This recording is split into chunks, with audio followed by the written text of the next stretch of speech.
ناصافي چونکې دا یو پسمانده تحصیل دی او د دهشتګردۍ شکار شوی و. دلته چې کوم دی ډېرې مسلې دي او بس پریارټي باندې دلته د ایجوکیشن مسله ده.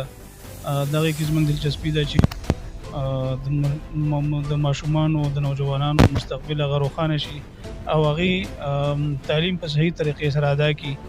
دغه شان چې کوم دلته پرایمري سکولونه دي هغه د بوایز دي د ګرلز دي هغه سکولونه هغه فعال شي او په صحیح طریقې سره هغې کې ماشومان او د قوم بچي او نوجوانان هغه تعلیم حاصل کړي نو د دغې مستقبل به انشاءالله روښانه وي. د اوبو مسله ده دلته ټول ټیوبویلونه غیر فعال دي نو زموږ دا کوشش دی